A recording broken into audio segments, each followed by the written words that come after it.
Any resident of the Yorkshire Dales would remember that November evening. With a raw taste of rain and distant peat, the wind howled across the moors, rattling Ashworth Manor's ancient window panes and sending shivers down every hallway. Thunder roared overhead, and the sky was a writhing mass of steel and slate. As she strode through the battered gates with her flashlight in hand, Charlotte Ashworth tightened her waxed coat around her shoulders.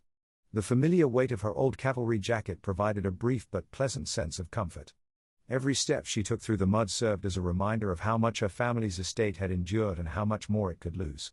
Leaves were plastered against stone walls in the old iron fencing that delineated the edge of the estate, while branches swayed and cracked. The smell of horse manure and damp grass blended with the more acrid tang of ozone as Charlotte's boots squelched through the soggy ground. Like the darkness itself, the 800-year legacy of the estate pressed down on her. Moving through the outer fields, she looked for signs of storm-related damage, such as ripped roofing, overturned walls, or anything else that might make her concerns worse. This land had belonged to the Ashworths since Edward III's reign, but now the threat of foreclosure and bankruptcy was as real as the storm. The world was suddenly illuminated by a blue-white flash of lightning that split the sky. Charlotte came to a halt, panting. She saw a figure, big and black as midnight, tangled in the Victorian barbed wire at the far end of the pasture in that one electric moment. There was a high, frightened whinny in the wind. She briefly questioned whether her thoughts were deceiving her. But then there was another flash, and it was obvious, a magnificent and wild horse, its muscles bunched in fear, its coat shining wet from the rain, struggling in a panic against the old steel fence. Charlotte's army instincts took over. She spoke in the low, assured tone she had employed with both frightened horses and anxious recruits, and she advanced with steady but gentle steps. "Hey, don't worry, I'm here to make sure you're okay, and I won't let anything happen to you." The animal rolled its eyes, nostrils flaring, and kicked frantically as she got closer. The groaning and creaking of the fence was nearly muffled by the rain. With steady hands despite the rush of adrenaline coursing through her veins, Charlotte slipped her flashlight into her pocket and unclipped the Leatherman from her belt. She was aware that a sudden movement might startle the horse and cause more harm. She knelt close to the animal's shoulder, the mud sucking at her boots. She could make out the faint imprint of a leather halter through the blood and mud on its neck. This was no untamed moor pony. Although the mane was long and thorny, it was likely to breed because of its strong haunches and proud neck arch. Her voice could hardly be heard over the storm as she whispered, "Easy now, you're all right, just breathe." Their eyes briefly locked, the horse's dark and wide with pain and fear, Charlotte's grey and determined. Something moved between them in that moment. She saw the struggle for survival and the desperation to avoid being broken reflected back at her. She worked swiftly, removing the wire with calm, deliberate movements while whispering comforting words. The horse sensed her intention and sputtered just enough blood down its leg to allow her to free it from the worst of the trap. The horse stumbled forward as the final strand broke, almost toppling Charlotte, and then stood shivering, legs shaking, chest heaving. The horse was startled by the subsequent thunderclap, but Charlotte seized the halter and used her presence and a firm yet gentle touch to ground the animal. "It's all right. I've got you. You're safe now." Glancing across the horse's neck with her flashlight, she stepped back. Half buried by mud, there was an embossed emblem, a glint of faded gold. Charlotte wiped away the dirt and squinted. A crest of royalty. Her throat tightened with breath. Only the most valuable thoroughbreds ever had that mark, and no one outside of royal stud ever bred horses with this type of halter. She ignored the tales of the missing black ghost, a royal thoroughbred who disappeared in a transport mishap 2 years prior. Coincidence? It must have been. She spun around, her heart pounding, at the sound of crunching gravel. A car slowly edged closer along the service road, 2 headlights flickering in the darkness. She briefly believed it might be James, the head groundskeeper, but the car was strange, and the windows were too dark to see inside. Standing between the animal and the impending danger, Charlotte tensed, her senses keenly alert. In this storm, who the devil is out here? The car's engine ran as it paused. Charlotte and the horse were illuminated by a camera flash. The car sped away, its tires spinning in the mud, and reversed before she could react. Oh no. With a new sense of urgency, she turned back to the horse. "We must get you inside, so hurry up." Her mind racing, she gently urged the animal back toward the old stables. Who was keeping an eye on the estate? And why had fate placed this creature, this living relic, under her care on this night of all nights? Charlotte was certain that her choice to save this horse had started a chain of events that she would never be able to reverse as thunder resounded and the first semblances of dawn peeked through the clouds. Its heir, Ashworth Manor, a legendary black horse, had just started a new chapter somewhere in the storm. Above Ashworth Manor, the storm-dark sky had turned to the gloomy grey of the early morning. The stone walls of the old manor gleamed in the fresh daylight as rain continued to whisper across the moors. With her heart racing, Charlotte paced the courtyard, the enigmatic black thoroughbred trailing her apprehensively. Now that the storm's adrenaline had worn off, its limp was evident. Charlotte guided him cautiously into the old stables, which had vaulted ceilings, oak stalls that had aged, and an air that smelled strongly of leather, hay, and old sweat. Her hands were confident but gentle as she swiftly wrapped a wool blanket around the horse's trembling body. At every distant sound, the animal's head shot upward. The memory of thunder and barbed wire made its body twitch. She ran a comforting hand down the horse's neck and whispered, "Easy, easy now." If her suspicions were correct, this was no typical runaway, and she knew she couldn't manage this on her own, not with a horse this size. Her phone hovered over her fingers. She hesitated for a second. She then dialed after looking through her contacts. "Sarah, hurry up and pick up." The phone kept ringing. At last, the voice of Dr. Sarah Bennett entered the line, alert but sleepy. "Do you know what time it is, Charlotte?" "Apologies. An emergency. At the manor, I need you. Right now." "Sarah, it's a horse. I've never seen anything like it." Sarah's curiosity remained unabated despite her years of working as a veterinarian. "Let me have 15 minutes. Wait until I arrive before touching anything." Upon Sarah's arrival, drenched in her raincoat, the two women exchanged a quick, uncomfortable formality that reflected a tension between time lost, an unspoken bond, and an old friendship. Sarah's keen eyes immediately took in the wounded horse. "How in the world did you locate him?" Charlotte spoke quickly and clippedly as she narrated the events of the night. Sarah walked around the animal, examining its wounds and observing its halter and the majestic line of its head and shoulders. This isn't possible." Sarah reached into her medical bag and took out a portable scanner, bandages, and antiseptics. She felt the horse's powerful, irregular heartbeat by pressing her stethoscope to its chest. Her gaze kept going back to the halter's royal crest as she worked. "Do you know what this is, Charlotte?" "I suspect something, but..." Sarah's jaw tightened as she looked up. "This is Tempest, I believe." "The Tempest? The one that vanished from Royal Stud 2 years ago?" The name lingered. Charlotte gasped. For months, rumors had been circulating about Tempest, a colt born to greatness and a direct descendant of the 18th century racehorse Eclipse. According to newspapers, Tempest was lost in the wilderness and died in a truck accident. Rumors, however, had never completely stopped. "He's worth millions, you say?" Sarah's face went white as she nodded. "Over $1 million. Only the lineage, Eclipse's final direct ancestor. His DNA could be worth £50 million to breeding programs worldwide if he is in good health." A mixture of fear and awe filled Charlotte's chest as she gazed at the animal. She extended her hand and allowed the horse to sniff it. "Like me, he's lost." Sarah's face softened. "You're lucky to have found him." The buzz of Charlotte's phone abruptly broke the tension in the stable. An unidentified number. With a cautious tone, she replied. "Manor of Ashworth." Charlotte's voice. The British voice on the other end sounded clipped and threatened. "We are aware that you have purchased a priceless asset. We anticipate your cooperation for the benefit of the country. Details will be provided later." The line died. Charlotte's anger fled in her chest as she gazed at her phone. Who the devil was that? After completing the wound care, Sarah took a DNA swab out of her kit. "We'll know by tomorrow if it's him. But, Charlotte, you must exercise caution. This horse has been sought after for a very long time. Not all of them are precisely soft." The women looked at one another, flashing back to more sinister times, when trust was scarce and secrets from Cambridge were shared. Tempest was helped into a stall by Sarah and Charlotte.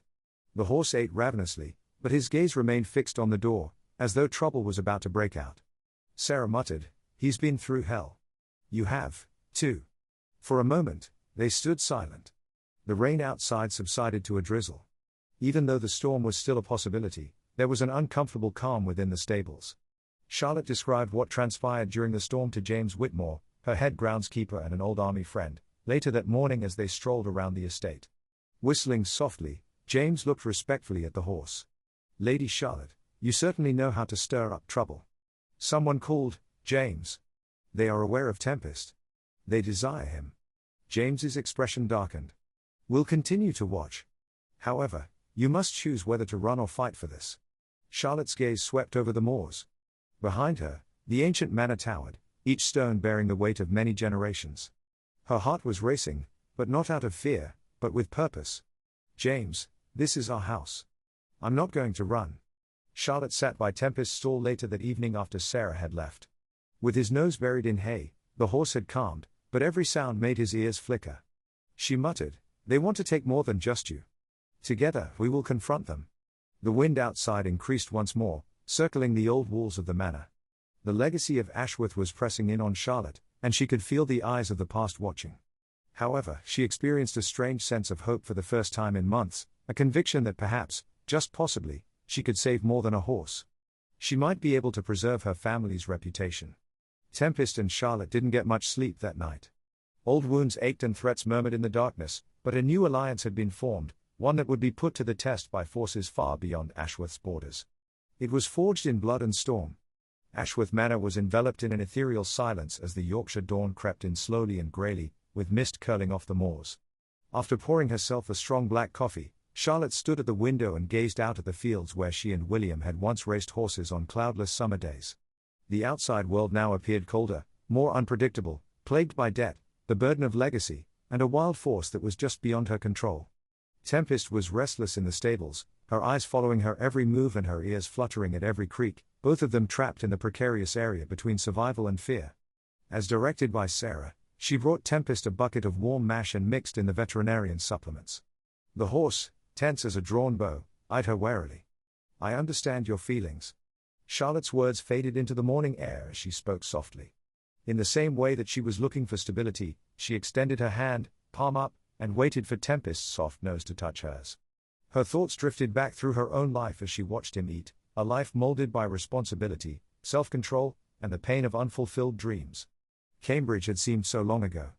She recalled how she and Sarah had circled each other, brilliant, stubborn, always on the verge of something more than friendship, and the long libraries, the unrelenting drive to prove herself, and the icy pride of her family name. After that, Charlotte joined the army and made a name for herself in the household cavalry by defying expectations and customs.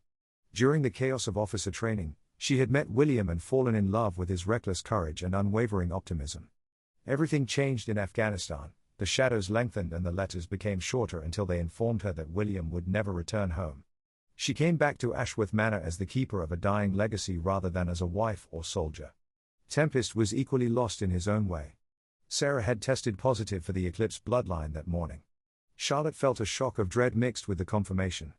Now, they will all be vying for him. The government, the media, and every business that cares about money. She spent hours in the ancient stable, which had been constructed by her forefathers and had been damaged by centuries of storms. While tending to Tempest's injuries, she spoke to him and described the terrain, including the rolling hills, the stone walls, and the wild heather that bloomed purple in the late summer. He eased up gradually, day by day. She watched as something else, an intelligence, a spark, the unyielding will to live, took the place of the wildness in his eyes.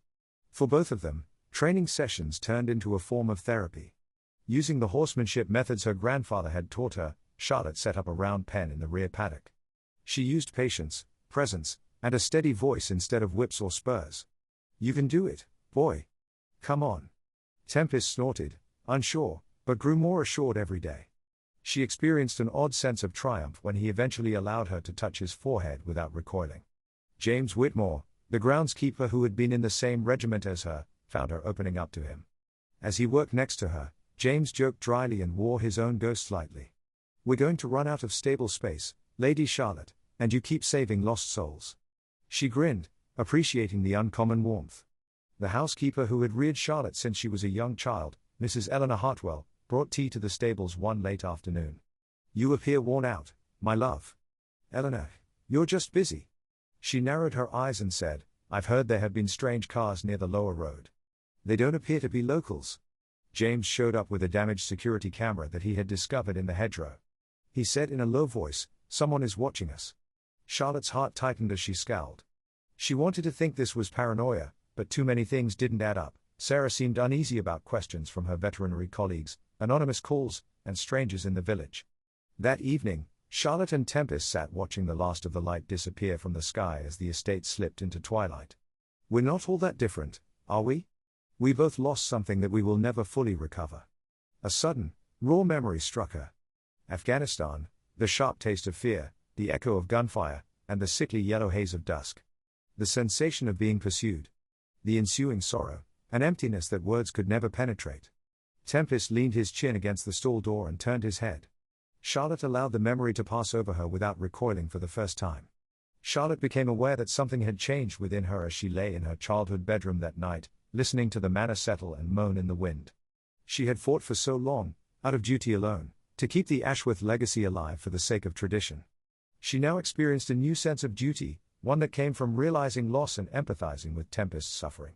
Finding a path back to hope for both of them was more important than merely preserving land or bloodlines. A car outside, headlights off, rolled slowly past the walls of the estate. Before disappearing into the night, the driver stopped to observe the stable's outline.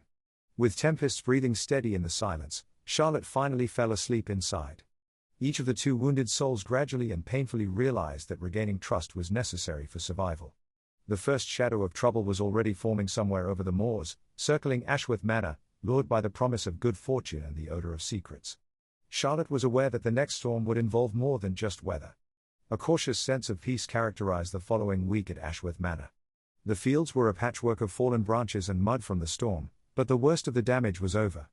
The last strands of mist were burned away from the moors as the sun rose a little earlier each morning.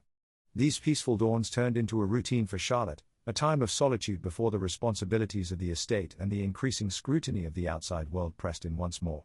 She found a new rhythm to her days that revolved around Tempest. Together, they began from scratch, with Charlotte depending on the centuries-old horsemanship she had inherited from her grandfather.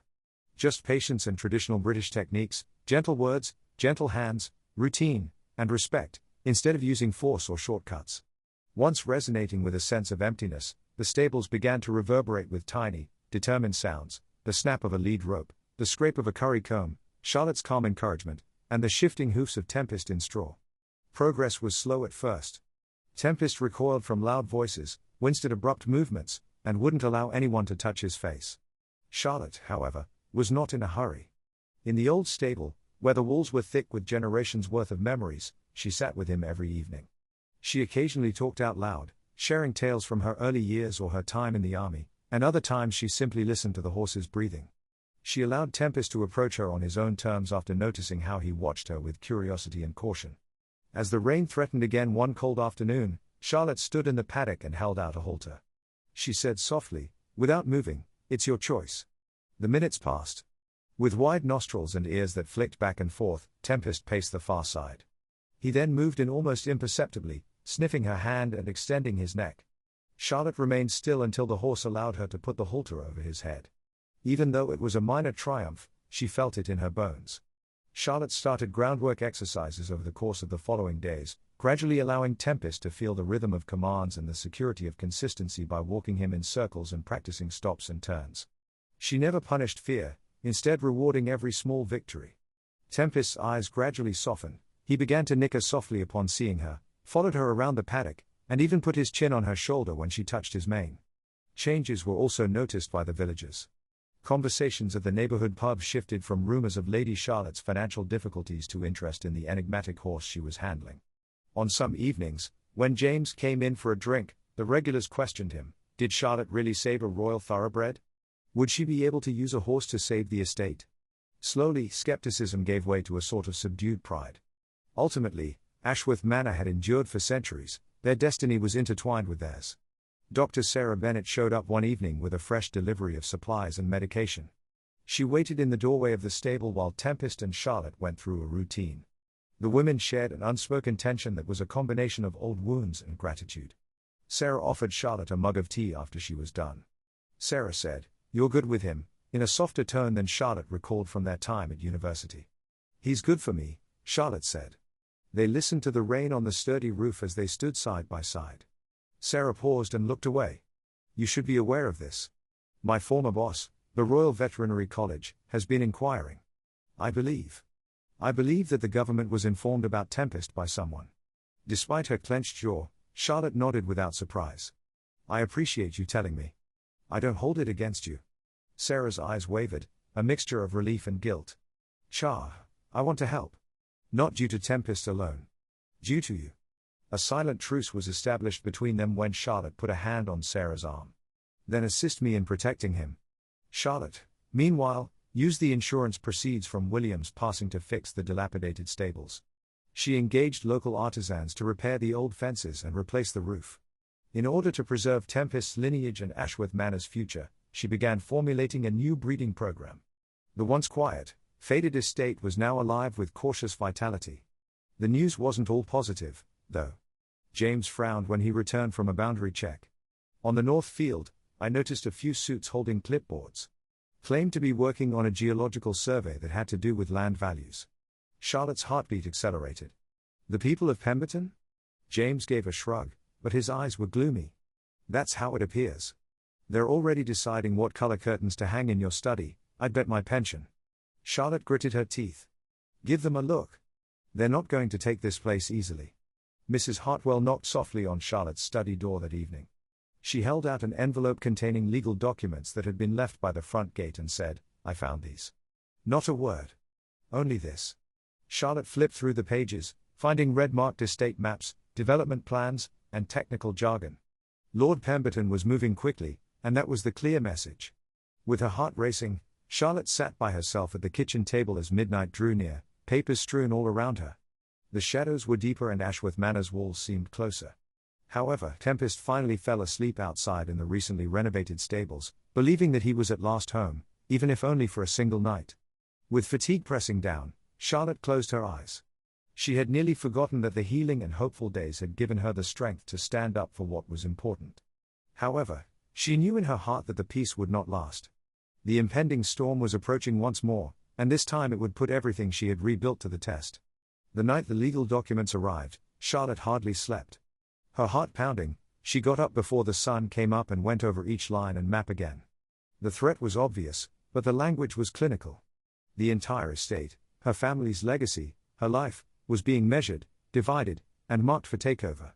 Pemberton's company had already applied for a geological survey, and his attorneys were subtly putting pressure on him regarding heritage assets and responsible stewardship. It was a chilly, sharp morning.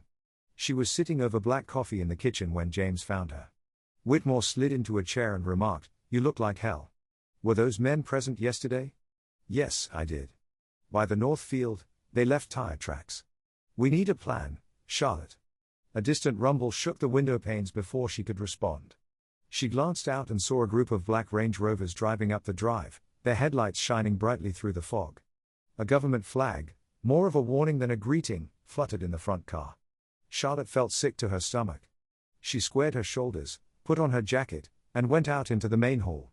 James followed her, silent but vigilant. Wringing her hands, Mrs. Hartwell stood close to the door. "Do not forget, my love. You live here." Doors slammed open as the cars came to a stop in front of Ashworth Manor. First to emerge was Lord Pemberton, who had a sharp, cold gaze, was immaculately dressed, and had graying hair at the temples. He surveyed the manor as though evaluating a priceless relic instead of a livable residence. "Lady Charlotte," he said slickly as he strode up the stairs, accompanied by a lawyer holding a pile of folders and two aides. "I hope you got our letter." "I did," Charlotte said steadily. "You have amazing timing." He smiled thinly and without humor. "When it comes to national heritage, time is of the essence. As well as business." Charlotte took the lead as they made their way to the study, with James waiting just inside the door. Bloodline charts, reports on Tempest's DNA, references to the National Heritage Act, and thick files on Ashworth Manor's financial status were among the documents the lawyers started to unpack. Pemberton presented Charlotte with a gleaming dossier that included newspaper clippings, pictures of Tempest, and the royal crest. "I assume you understand the importance of the animal under your care," Pemberton said. "National interest in addition to monetary value. Tempest is more than just a horse. He is a living example of British history." He moved a second folder, marked confidential, across the table. "It is the duty of the government to guarantee that these resources are protected and made accessible for the benefit of all." His voice was low as he looked directly into Charlotte's eyes. "Lady Ashworth, you're having trouble here. That burden can be lifted from you by our partners." The amount he named was substantial, sufficient to purchase a comfortable life elsewhere, but it was still a small portion of what Tempest could offer in private. "And if I decline?" Charlotte's hands were clenched into fists in her lap, despite her composed voice. Almost kindly, Pemberton responded, "You'll face a legal challenge you can't possibly afford. The horse and, if required, the estate may be repossessed by the government under the National Heritage Act. You would be debt-free and able to depart. Alternatively, you could fight and lose everything. His assistants started to disperse. Pemberton paused in the doorway and stood. You have 48 hours to make up your mind. I would suggest using discretion. A public scandal is not what we would want. Charlotte's legs shook as the cars drove away. She sagged against the wall, gasping for air. James placed a reassuring hand on her shoulder. He is playing a bluff. The government cannot simply seize everything. Charlotte, however, shook her head. He isn't playing bluffs. He has the money, the press, and the lawyers. She looked at the files. She discovered a document buried in the back, a map featuring business logos from Asia, Europe, and Britain, plans for a superhorse breeding project, and correspondence with a Chinese consortium, huge sums. Heritage doesn't matter to him, she muttered. For financial gain, he desires Tempest. James pulled out a small device, an audio recorder, and knelt next to the fireplace. His eyes gleaming, he said, I recorded the meeting. However, when he rewound the tape, only static and a short, distorted clip played, followed by nothing. It has been erased. Charlotte whispered. James muttered a curse. They were aware. They were ready. Anxiety and pressing phone calls dominated the remainder of the day. Charlotte called Sarah and told her what had transpired. Sarah yelled angrily, You can't let them take him. If I have to, I'll give every horse society in Europe a call. However, new issues emerged as dusk approached. James ran out of the barn. Charlotte. Breathless, he waved a letter, delivered by hand to the estate staff. It comes from Pemberton's attorneys.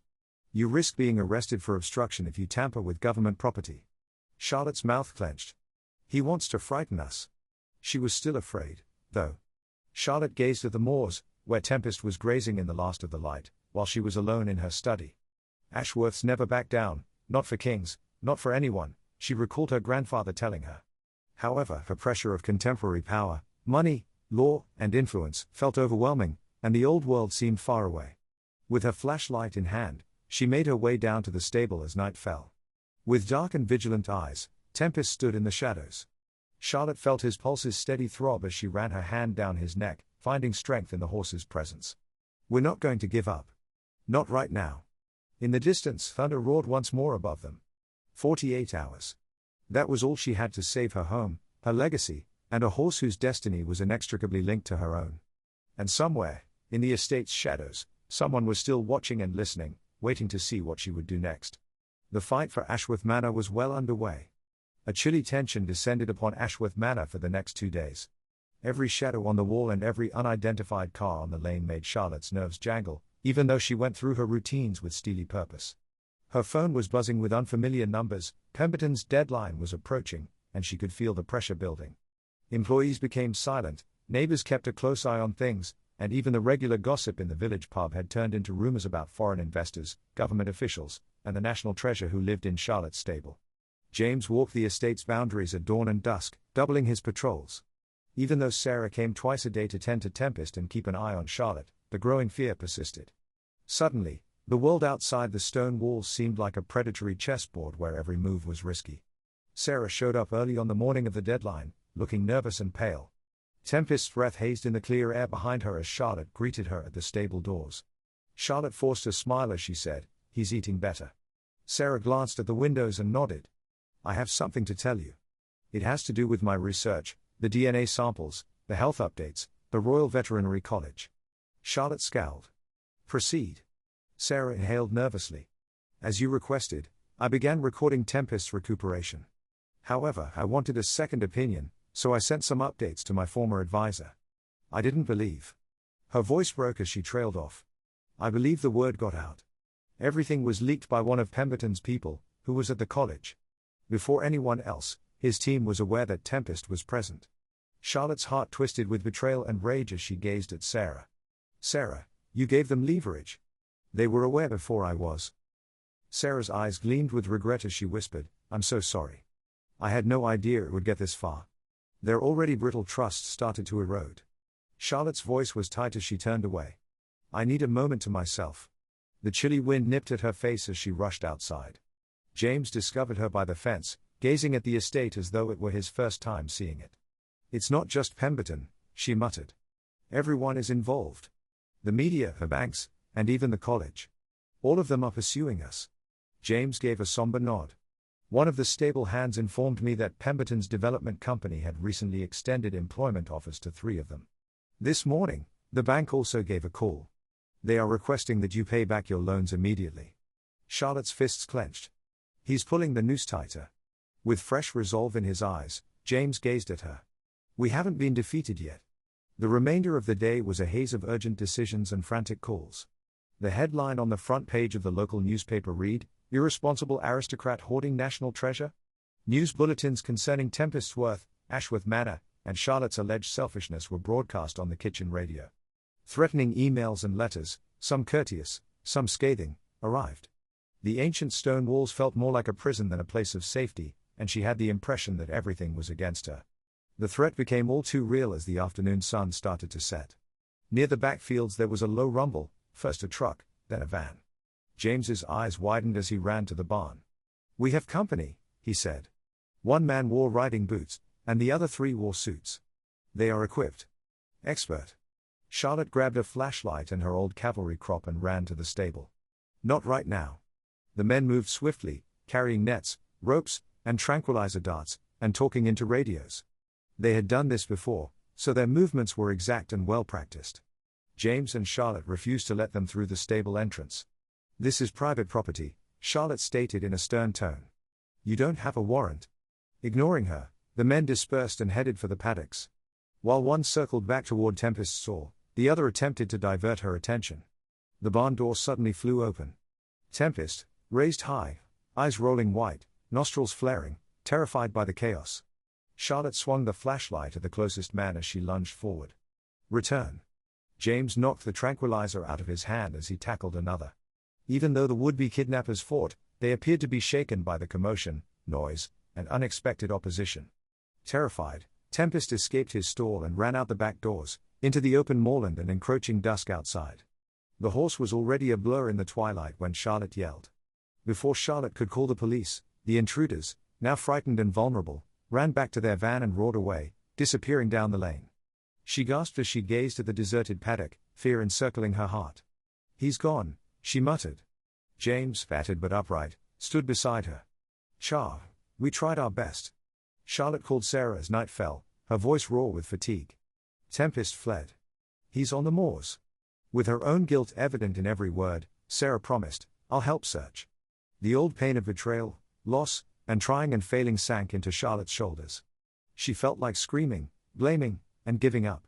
However, she was unable to give up because of the memory of Tempest's faith in her and the hope they had shared. That night, Charlotte stood at the window, gazing at the endless darkness over the moors as the world pressed in and the wind howled. She is losing control of her future, her family's legacy, and Tempest himself. However, she was aware that a black horse was running somewhere out there, untamed, solitary, and being pursued by adversaries on all sides. With her heart racing with fear and determination, Charlotte clutched the windowsill. She would not allow them to prevail. Not this evening. Never. The battle for Ashworth Manor was only getting started. The wind whipped across the moors in wild, stinging gusts that carried the smell of rain and peat, and the night was bitterly cold. With James right behind her and a flashlight bobbing in the night, Charlotte barely stopped to grab her heaviest coat and boots before heading into the dark. Nowhere did the beam reveal the shape she so desperately sought, a black horse, wounded and alone, somewhere in the North Yorkshire wilds, but it did catch on stone walls, grass tufts, and swirling fog. James said, his breath turning to mist, "He won't go far. He'll seek refuge." With a pounding heart, Charlotte continued. "James, he's hurt. He's afraid. Should Pemberton's men discover him before us?" James's mouth clenched. "Tonight, they're not the only ones out." Charlotte stopped every few steps to listen, to the sound of the wind, the distant owl's cry, and the uncanny, unending silence. The storm carried and tore her voice as she called Tempest's name. Her thoughts briefly returned to Afghanistan, nights spent tracking through the dark in search of slain comrades. Burning in her chest was the same pain, the same unyielding hope. The entire estate was awakened by midnight. First as a rumor, then as a call to arms, word had gotten out in the village. ATVs, tea thermoses, and antique lanterns were brought by farmers. A group of border collies were joined by a local shepherd wearing muddy boots. "Ashworths have always taken care of their own," he stated plainly. Headlights bounced over a distant ridge somewhere on the moor. "That's not one of ours," James whispered. Charlotte's eyes narrowed. "The men of Pemberton." A helicopter's distant whir, its searchlight cutting through the clouds, was carried by the shifting wind. Charlotte's anxiety tightened. Tempest was not simply lost, she was being hunted. Time was of the essence. Using her military experience to plan their search, she and James moved methodically. "Before moving on to the former quarry, we will first cover the lower pastures." Charlotte decided that he would want water and shelter. Hours passed slowly. There were only sheep, foxes, and mud when each group radioed in. The majority of the villagers persisted in their devotion to Charlotte's family and the Ashworth Manor legend, despite some complaining about the danger. Charlotte discovered trampled grass, a few drops of blood, and new hoof prints close to a stream at dawn. Her heart jumped. "He is near." However, her phone buzzed, an unidentified number once more, before she could rejoice. After hesitating, she responded. The voice was official and cool. "Lady Ashworth. We know you're tampering with government property. Stop looking. Let our experts get the animal back. Public safety is at risk because of you." Charlotte lost her temper. "Here, you have no power. I am responsible for this land." The line died. She shoved her phone deep in her pocket after staring at it while trembling with fear and rage. They heard shouting coming from the other side of the moor as the sky turned a dull grey. "Come on over. He's here." Boots slipping on the damp grass, Charlotte ran. Tempest stood in a shallow gulf, his coat smeared with mud and blood running down one leg. His eyes were rolling crazily, but he was still alive and trembling. Her voice steady, hands out, she slowed her approach. "I'm here, easy, boy." Despite his trembling muscles and head tossing, Tempest remained motionless. With its spotlight sweeping the ground, a helicopter thundered overhead. Sensing the threat and the pressure of time, Charlotte covered her eyes. "We must relocate," she informed James. "We are unable to return him to the stable. They will start their search there." James gave a somber nod. "Halfway up the ridge is an old shepherd's hut that I recognize. It's concealed." Charlotte whispered comforting words as she caressed Tempest's neck. "Just a little while longer, stay with me." With the assistance of the villagers, they constructed a makeshift halter and guided Tempest along hidden trails that passed beneath low-hanging branches and through tangled brush. Every man and woman in the group moved in unison, concentrating on protecting the horse from onlookers and flashing cameras. James locked the door of the hut, and Charlotte covered Tempest with a heavy blanket. She examined his wounds, which were painful but not life-threatening. She blinked back tears and whispered, "You did good. For now, you're safe." The news, meanwhile, was already out. Rumors and accusations erupted on social media: aristocrat concealing national treasure. A cover-up by the government at Ashworth Manor. Charlotte's inbox was flooded with hate mail, threats, and entreaties from animal lovers pleading with her to do everything in her power to save the horse. Mrs. Hartwell's calm demeanor belied the turmoil within as she took calls from government officials and reporters back at the manor. Refusing to be spooked, she reiterated that Lady Charlotte was not available at this time.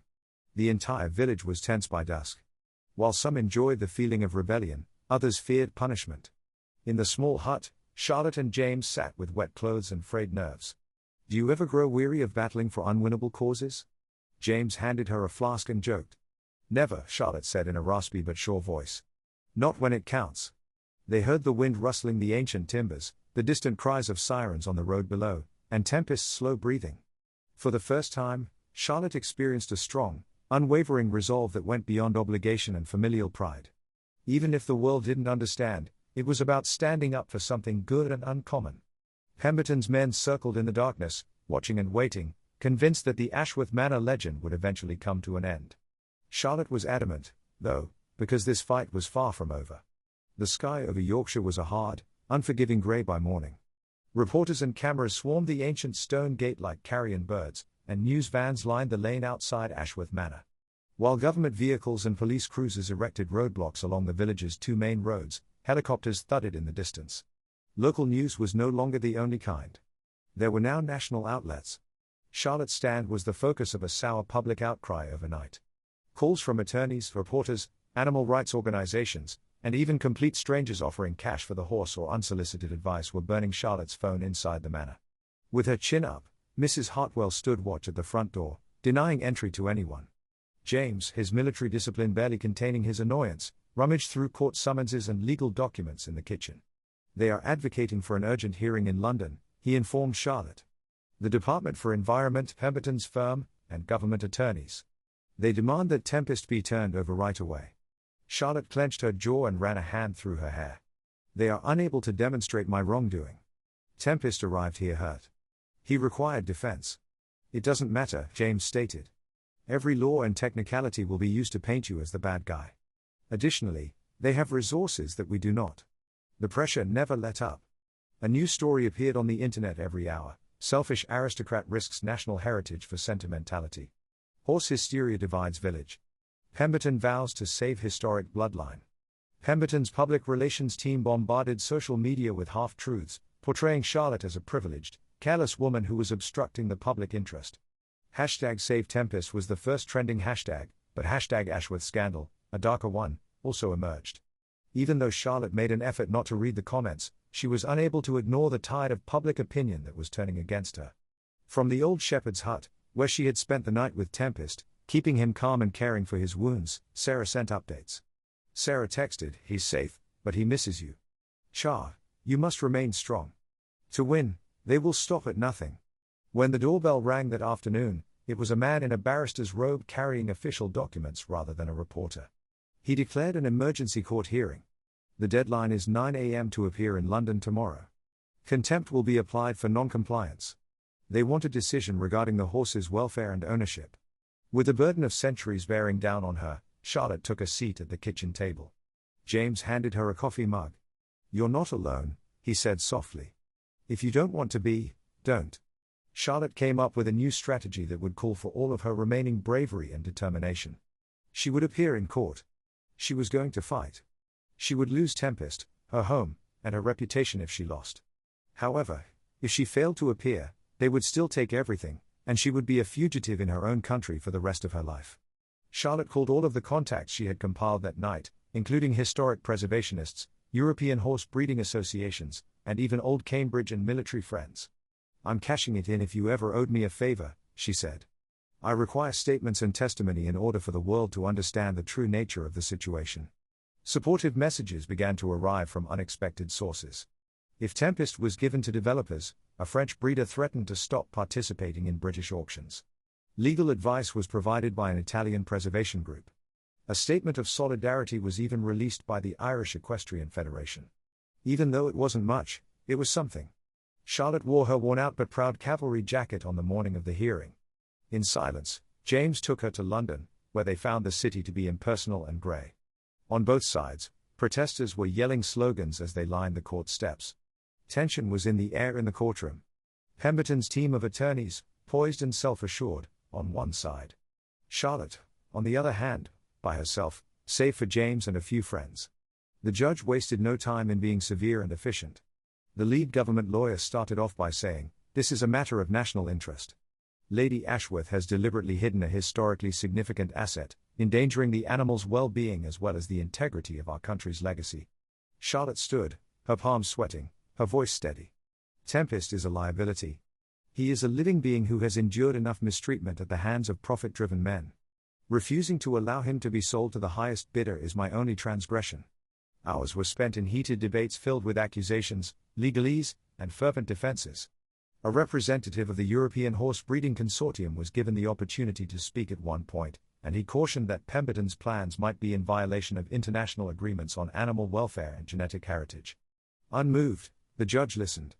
This court acknowledges the animal's cultural significance. The law is clear, though. Lady Ashworth faces arrest for obstruction and contempt if she does not turn over Tempest to the Department for Environment within 24 hours. The room echoed with a gasp. Pemberton's attorneys grinned triumphantly at each other. Despite feeling her knees weaken, Charlotte maintained her composure. Journalists, demonstrators, and flashbulbs caused mayhem on the courthouse steps. James guided her to the car by taking her arm. "We'll find another way," he said. However, Charlotte sensed the fissures growing. She gazed at the red-inked court order that evening when she returned to the manor. The following day was crucial. Sarah waited silently outside the ancient hut while she spent the evening by Tempest's side. "He believes in you," Sarah muttered. "You did him a favor, no matter what." With tears in her eyes, Charlotte pressed her forehead against Tempest's neck. "I vowed to keep you safe. I will not allow them to take you without a fight." As the storm gathered over Yorkshire once more in the darkness, Charlotte understood that this was more significant than any name or estate, win or lose. When everything was on the line, it was about what you decide to fight for and how far you're prepared to go. The last battle would come with dawn, and Charlotte Ashworth would face it head-on. Dawn was still an hour away, and the world outside Ashworth Manor was quiet and chilly. With a lone lantern dangling over stone, straw, and the sleek black coat of the horse she had risked everything to save, Charlotte sat next to Tempest in the old stable. The rest of the estate was either asleep or acting like it was. Every empty room and corridor inside seemed to hold its breath. Charlotte rested her head on Tempest's shoulder. Closing her eyes, she could feel the steady, slow rhythm of his breathing and the rise and fall of a chest designed for freedom, survival, and running. This moment was calm, honest, and more significant than any victory she had experienced in courtrooms or on the battlefield, whereas the previous week had been a hurricane filled with accusations, threats, and impossible decisions. "This is it," she muttered. "We'll know tomorrow whether we're allowed to stay or if this is all over." She recalled the pride and weight of the Ashworth name, as well as her grandfather's voice. She had long felt that her responsibility was to uphold the estate's legacy and keep the land in the family at all costs. It was deeper now, she knew. Heritage was about the values you chose to uphold, even when no one else was looking, not just about stone and title. Tempest rumbled a low sigh and flicked his ears. Charlotte grinned as she reflected on their progress. She recalled the stormy night, the terror in Tempest's eyes, and how she had perceived a mirror of her own suffering and insecurity. "Me and you. Didn't we both lose something?" She recalled William and the easy times, even in the midst of a conflict. She had become a survivor who wore her discipline like armor after the loss had hollowed her out. However, taking care of Tempest, defending something that was unable to defend itself, had transformed her. She was more than a grieving widow or a soldier. She was a leader who had been molded by hardship and a refusal to give up. On the stone path, soft footsteps came closer. When Charlotte looked up, she saw James standing in the doorway with his cap pulled down against the chill. "Not able to sleep either, huh?" Charlotte replied, "Not with everything on the line." James watched the horse while leaning against the stall. "It's funny, you know. I've always believed that honor is about service, medals, and following instructions. However, as I stand here with you and that horse, I wonder if it has to do with what you're protecting. Even if it means losing everything." Charlotte took in the words and nodded. "James, you were correct. I didn't want to accept the extent of the world's transformation. But as I sit here tonight, I believe I've finally understood. If you are unable to face yourself in the morning, the old rules are meaningless." James gave a faint, weary smile. "No matter what the court says, you will act morally. You are an Ashworth because of that." Charlotte found herself thinking back on the day's testimony as James slipped out, how the law had perverted her intentions, and how power and wealth had nearly obscured the truth.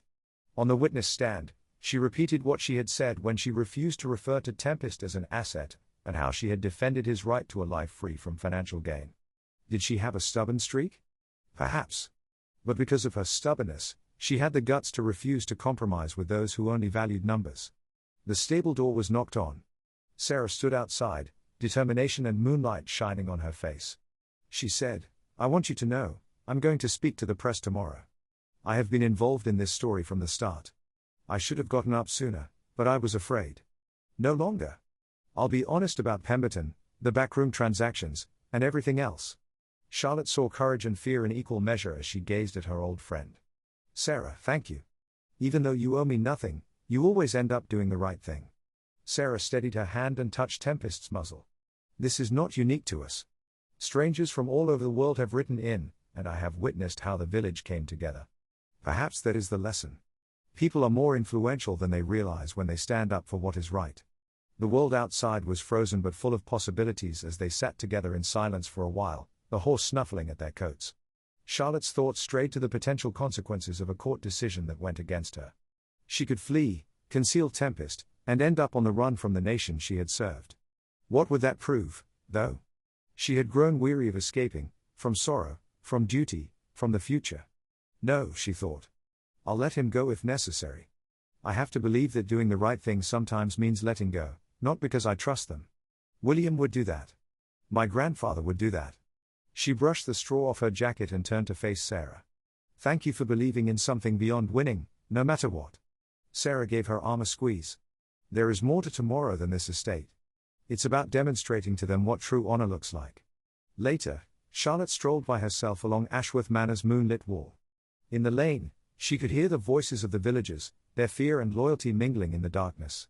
She could hear Tempest's agitated movements in his stall, the beating heart of an immeasurable legacy. The Ashworth name was never about bloodlines, land, or titles, she suddenly realized. It was about refusing to back down in the face of overwhelming odds. It was about making a sacrifice and having the fortitude to keep going, especially when no one would have held you accountable for giving up. Charlotte made her last rounds as dawn drew closer. At the family cemetery, where the names of generations were inscribed in stone, she stopped and silently vowed to fight for the future while maintaining faith with the past. Tempest gave her a low, hopeful nicker as she made her way back to the stable. Charlotte caressed his neck, allowing the quiet to descend upon them. "You're free, no matter what," she muttered. "You are your own property, not theirs." Charlotte Ashworth stood tall, unfazed by threats, ready to face whatever decision the day would bring as the sun rose over the Yorkshire hills. She would lose with her honor intact, her values unwavering, and the understanding that true nobility was earned in situations like this rather than inherited. As Charlotte got ready for the last hearing, the morning was brittle with promise and frost. She was dressed in her cavalry jacket, an Ashworth blue tie, and a white shirt with a button on the collar. She felt a sense of peace now, one that came from knowing that she had battled for something bigger than herself, regardless of the result, rather than from certainty. James was waiting outside the car with steaming mugs. With a tired smile, he said, "Let's get this done." It was a light but quiet drive to London. With their cameras yearning for drama, news vans gathered around the courthouse. Behind barricades, protesters held signs that read #Save Tempest and National Heritage First. Banners. It no longer felt like a straightforward legal dispute, rather, it was a conflict over the essence of what justice, responsibility, and heritage meant in contemporary Britain. Tension crackled in the courtroom. Sarah was there, her jaw set and her hair tied back. James, a quiet anchor, sat next to Charlotte. On the opposite side, Lord Pemberton and his legal team mumbled in close quarters, their well-tailored suits exuding a sense of authority. The judge came in. There was silence. He stated that we would meet again to make a final decision regarding the ownership, care, and defense of Tempest, a thoroughbred horse. As Charlotte stood up to speak one final time, the courtroom listened. "Your Honor," she said, "Tempest is neither an artifact nor a commercial tool. He is a living example of perseverance. My battle was never about denying the country its history, but rather about giving it the respect it merits. Ashworth Manor is more than just a company. It's a place where compassion and history have always coexisted, a living memory." Pemberton's attorney interrupted, arguing that by ignoring state oversight, Charlotte had hidden a national asset and jeopardized its future. Then Sarah got up. "As a veterinarian, Your Honor, I have followed Tempest's recuperation from beginning to end. I have documents and emails that attest to Lord Pemberton's private dealings with foreign syndicates. His plan, which circumvented both heritage law and animal welfare, was never about national heritage but rather about selling Tempest's lineage to foreign interests." The court was filled with murmurs. As Sarah handed over a thick file containing payment trails, messages, and whistleblower evidence, the judge's eyes narrowed. Phones buzzed and reporters scrawled notes. The room's power dynamics had changed. Lawyers debated, evidence was examined, and international experts testified via video link for an hour. Speaking, a representative of the European Court of Human Rights affirmed that heritage stewards have rights against overreach by the government, so long as proper care and conservation are demonstrated. The judge finally spoke after what seemed like an eternity. "Lady Charlotte Ashworth wins this case. The data demonstrates a dedication to the public interest, animal welfare, and cultural heritage.